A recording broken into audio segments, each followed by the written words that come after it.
Raise your hands if you go to the toilet.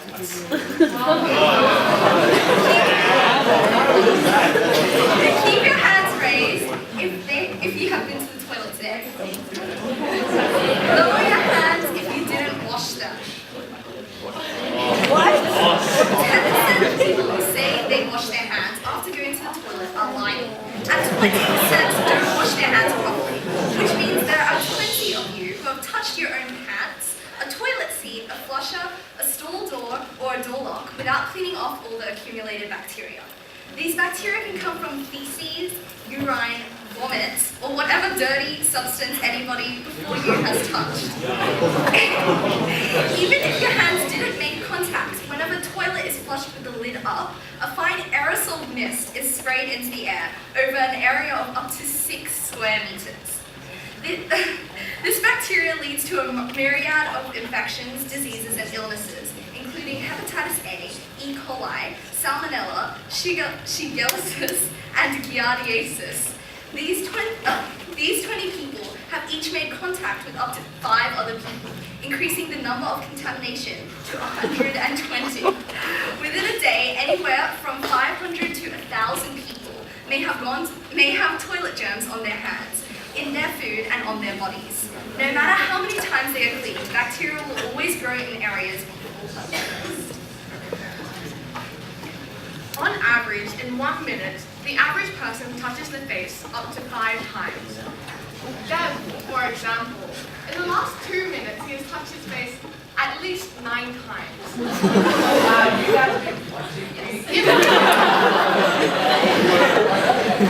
In between that, he could have touched the pull-out desk, his seat, and the people around him.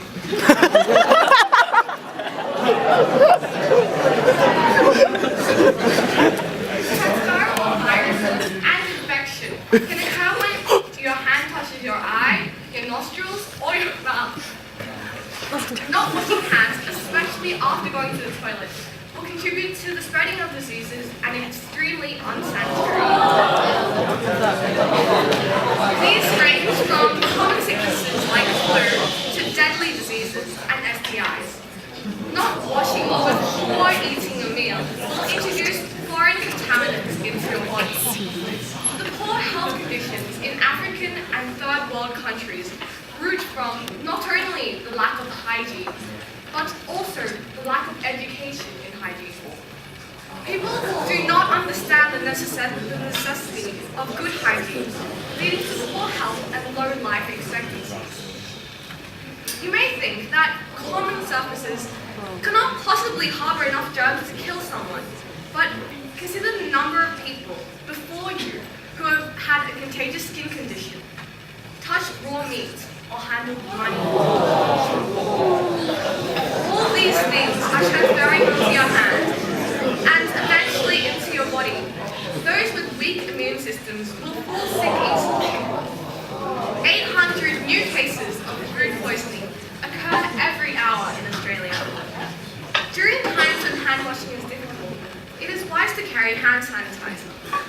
They are safe to use and very effective against germs and bacteria. With all this bacteria spreading throughout the population, only the people who maintain good hygiene remain unaffected. It is important to wash your hands before preparing or eating food, treating wounds, giving medicine or caring for a sick or injured person, and also when inserting or removing contact lenses. Always wash your hands after preparing food, especially raw meat, using the toilet, touching an animal or animal toys, leashes or waste, blowing your nose, coughing or sneezing into your hands, treating wounds, and also when handling garbage, household or garden chemicals. Only 1 in 10 people wash their hands for the recommended 30 seconds, and 1 in 6 wash only by quickly rinsing them under cold water. The correct procedure of washing hands is as follows. Wet your hands with running water. Apply liquid, bar, or powdered soap. Lather thoroughly. Rub your hands vigorously for 20 seconds, remembering to scrub all surfaces, including the backs of your hands, wrists, between fingers, and under nails. Rinse well. And finally, dry your hands completely with a clean towel or air dryer. It is important to note that antibacterial soap is no more effective than regular soap at keeping hands clean. Liquid soap is the most effective soap as it is housed in a container. Bar soaps often sit exposed and reside in surface water, encouraging bacterial growth. Drying hands is a quintessential component of cleaning your hands. Without thoroughly drying them, bacteria will multiply in the damp conditions. It is effective to use disposable paper towels as it is not shared and easily reaches in between fingers and nails. The razor action also removes a large proportion of bacteria. While you cannot rid bacteria completely, and some bacteria are helpful and vital to life, there is no harm in removing the dangerous ones. There is no argument against simply washing your hands thoroughly and drying them completely after going to the toilet.